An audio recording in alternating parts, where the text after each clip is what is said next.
5216 metre मलका पर्वत को सर करने वाले पहले पाकिस्तानी मुजाहिद पाकिस्तानी सिपाही जाहिर ज़िया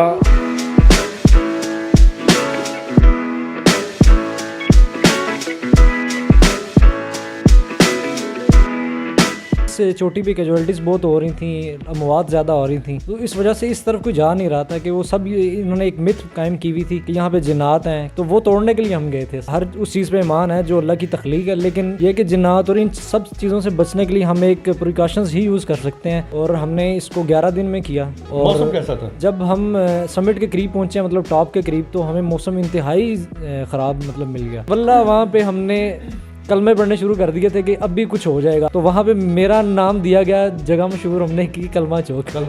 कलमा चौक। जब एंड पे पहुंचे, पाकिस्तान का परचम लहराया, वो जो जज्बात थे, एहसास थे, वो कैसे थे? MYK न्यूज की वीडियोस देखने के लिए हमारा चैनल सब्सक्राइब कीजिए और बेल आइकॉन को क्लिक कीजिए ताकि आप हमारी आने वाली वीडियो से बाखबर रह सकें। पलटना झपटना, झपट कर पलटना, लहू गर्म रखने का है एक बहाना। नाज़रीन इकराम, मैं हूं वसीम हाशमी और आप देख रहे हैं MYK न्यूज़। और मेरे दाएं बाएं अफवाज पाकिस्तान के दो ऐसे शेर बैठे हैं जिन्होंने वो कारनामे सर अंजाम दिए हैं, अगर मैं बयान करना शुरू कर दूं तो एक लंबी फहरिस्त बन जाएगी, लेकिन यहाँ पर बताना मकसूद इसलिए है कि चंद बातें आपकी गोश गुजार कर दूँ।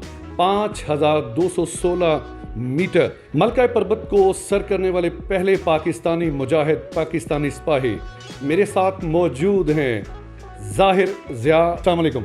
वालेकुम अस्सलाम। ये जो कलर आपने पहना हुआ है, ये हमारा गरूर है, आप हमारे लिए फ़ख्र है। जी बिल्कुल बिल्कुल, आपकी ये शुक्र गुजार है हम कि आपने इतनी इज़्ज़त बख्शी है और बुलाया। ज़ाहिर 5216 मीटर बुलंद मलका पर्वत को आपने सर किया। अगर हम इसको कन्वर्ट करते हैं फीट में तो 17,000 फीट ये बन जाता है। ये सर करना बहुत मुश्किल काम है। पाकिस्तान में पहले बंदे आप हैं जिन्होंने इसको सर किया। वहाँ पर आप पहले ये बताइएगा कितनी टीम थी, इसके बारे में थोड़ा सा, फिर मैं अगले सवाल तक करता हूँ। जी, हमारी असल में कोपेमा पाकिस्तान की जो 8 रुकनी टीम थी जिसने सर किया, लेकिन इससे पहले 1963 में शायद और 1969 में भी इसको किया था, लेकिन वो फॉरेनर्स ने किया था। तो उसके बाद यहाँ इस चोटी पे कैजुअलिटीज़ बहुत हो रही थी, अमवात ज़्यादा हो रही थी, तो इस वजह से इस तरफ कोई जा नहीं रहा था कि वो सब इन्होंने एक मिथ कायम की हुई थी कि यहाँ पे जिन्नात हैं, क्योंकि इसका जो मेन रेलिवेंट जो एक चीज़ है वो सैफुल मलूक लेक है, क्योंकि उसके ऊपर ही वाक़ है छोटी मलका पर्वत। तो लोग ये कहते थे कि सर नहीं हो सकती, यहाँ पे जिन्नात हैं, धक्का दे देते हैं, परियाँ जिन्नात, मतलब वही फैब्रिकेटेड कुछ स्टोरीज थी, तो वो तोड़ने के लिए हम गए थे। असल में आपका बिलीव था इन परियों पे? परियों पे नहीं, जिन्नात पे है, क्योंकि सूरह जिन भी है कुरान पाक में मौजूद है, तो हमारा तो हर उस चीज़ पे ईमान है जो अल्लाह की तख्लीक है, लेकिन ये कि जिन्नात और इन सब चीज़ों से बचने के लिए हम एक प्रिकॉशंस ही यूज़ कर सकते हैं, बस ये कर सकते थे, इससे ज़्यादा तो हम डिनाई तो नहीं कर सकते। 8 मेंबरान की टीम थी, किस मौसम में गए और कितने लोग आपके साथ चोटी पे पहुँचे?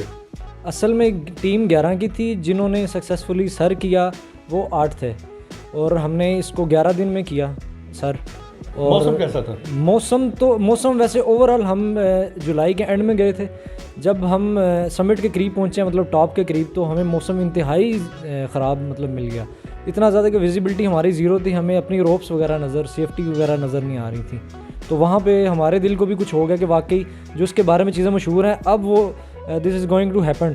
तो हमने कहा यहाँ पे अब हमारी ना कुछ यहाँ पे हो सकता है, काम पे टांग जाए हमारी। जाहिर बुलंदी पे जाते हुए नो डाउट आपकी ट्रेनिंग ऐसी है, सांस फूलना शुरू हो जाता है और सांस विजिबिलिटी भी कम होती है, तो उसके लिए क्या आपने तरीका क्या अख्तियार किया? दिन को सफ़र करते थे, क्या होता था? नहीं, और रात के टाइम ये है कि हमने डिसेंडिंग की, सिर्फ वापसी का सफ़र किया, जो दिन में किया वो हम असेंडिंग ही करते थे, लिहाजा चढ़ने का हमने दिन में ही रखा हुआ था कि दिन की रोशनी में जितना भी हो सके विजिबिलिटी हमारी मतलब क्लियर हो, तो उसमें हम करें। बाकी जो वो मौसम की जहाँ तक बात है, तो मौसम तो किसी भी टाइम वहाँ पे मतलब चेंज हो रहा था, तो उस हवाले से हमने अपनी तो तैयारी जो थी वो तो की हुई थी, लेकिन जो ग्राउंड पे पहुँच के हमें चीज़ें मिलती हैं वो हमारे मुताबिक नहीं होती, हमेशा कुदरत अपना पेश करती है। तो उससे जो निपटने के लिए हमने चीज़ें तैयार की हुई, तो वो ये थी कि आज अगर हम चल रहे हैं तो मौसम ख़राब है, तो फिर वापस आ जाते थे, फिर अगला दिन चढ़ते थे। मतलब इस तरह से हमारी हिकमत अमली रोज़ ही चेंज होती रही है, क्योंकि एक इंसान का प्लान होता है, एक कुदरत का होता है, हमने लिहाजा कुदरत को फॉलो करना था, तो तो उसी प्लान पे चले जो अल्लाह ने हमारे लिए रखा हुआ था। आपके एक साथी के साथ बड़ा दिलचस्प और दिलखराश वाक़या भी पेश आया, उसके बारे में हमारे नाज़रीन को बताइएगा। जी बिल्कुल जी, मैंने आपको पहले जिस तरह से थोड़ा सा डिस्क्राइब किया कि वो जगह जिन्नात और इन चीज़ों के लिए मशहूर है, तो वहाँ पे एक हमारे जो टीम मेंबर थे उनके साथ कुछ इस तरह से वाक़या पेश आया था कि वो बाद में स्टोरी इस तरह की बन गई कि अब वो लोग उसको जिन्नात वाली स्टोरी भी समझते हैं और कुछ कहते हैं ये सच है, कुछ कहते हैं झूठ है, लेकिन जिसके साथ बीती जाए ना उसी को मालूम होता है। उसी को मालूम होता है बिल्कुल। वो असल में मसला ये था कि रात के टाइम हमने मतलब मना किया हुआ था अपने जो मेम्बरान थे कि बाहर नहीं निकलना आपने ना, कैंप से बाहर नहीं निकलना, क्योंकि अब ज़ाहिर बात है अगर हम कुदरत के मस्कन में आए हैं तो कुदरत को भी मौका देना, उनको भी उनकी जगह पे, तो हम ना कब्ज़ा करें, मतलब जो है हम ये पकीज़ा रहें, गंदगी ना फैलाएं। तो वो रात को बाहर कहीं निकला और इस तरह ही रात को चलते चलते इसी तरह ही अल्लाह जाने वो पाक था या नहीं, लेकिन वो उस तरह बाहर निकले और उनको सामने दरमियान में ग्लेशियर का चश्मा था, तो वहाँ पे तो उंगली भी डालें जम जाता है बंदा। ठीक ठाक सर्दी होती है। टेम्परेचर रात के वक्त हमें -25 से अबव था। जुलाई में रात के वक्त -25 से अबव होता है वहाँ पे। तो दिन में ये था कि दिन में कुछ काबिल बर्दाश्त था, तो दिन में वो जब निकले तो उनको तो नहीं इतना नोट किया, जब उन्होंने रात को बाहर निकले हैं तो उनके बकौल कहते हैं कि मुझे आवाज़ आई है सामने से कि हसान बेटा इस तरफ आओ, तो मैंने चलना शुरू किया और मैं पानी में ग्लेशियर में गिर गया। तो हमें आवाज़ दी, हमने जाके निकाला, फिर तो हमने कहा यार आप मतलब रात के वक्त क्यों मतलब बाहर नहीं कर रहे हैं, तो उन्होंने कहा जी मुझे आवाज़ आई थी। मैंने कहा यार इस टाइम कहाँ से आपकी आवाज़ आनी थी, जबकि उनके मुताबिक थी कि ये मेरी माँ की आवाज़ है, जबकि उनकी माँ को फौत हुए 3 से 4 हफ्ते हो चुके थे। तो ये जो स्टोरी थी ना, इसने हमें थोड़ा सा हिलाया था, डिस्टर्ब हो गए सारे, जाहिर बात है। लेकिन ये था कि जब हम ऊपर पहुँचे टॉप के बिल्कुल पास, वहाँ पे रॉक फॉलिंग शुरू हो गई और वो ऐसी जगह थी कि 4 रास्ते आपस में मिल रहे थे। तो वहाँ पे जब हम पहुँचे तो वहाँ पे हमारे लीडर अहमद मुश्तबा अली हैं, जो पाकिस्तान के काफ़ी वेल नॉन माउंटेनियर हैं, और उन्होंने हमें कहा कि यहाँ पे आप कलमा तैयबा का विर्द स्टार्ट कर दो। तो वहाँ पे मेरा नाम दिया गया, जगह मशहूर हमने की कलमा चौक। उस जगह पे हमने वल्लाह वहाँ पे हमने कलमे पढ़ने शुरू कर दिए थे कि अब भी कुछ हो जाएगा, और इवन कि 3 से 4 फीट का फासला था और पत्थर गिर रहे थे, बस सर हिलाने की ही फुर्सत थी।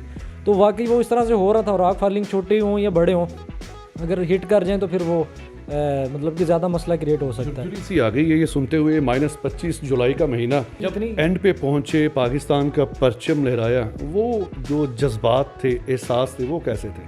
बिल्कुल सबसे ऊपर पहुंचे, पहले तो सजदा किया अल्लाह के हुजूर, फिर अपने हमने हमारे पास जो सैटेलाइट फ़ोन होते हैं स्पेशल एक, वहाँ से अपने घरों में फ़ोन किया, माँ को कॉल की, उनको बताया, सबसे मतलब बताया, अपनी टीम को अपनी यूनिट बताया, तो सब खुश हुए।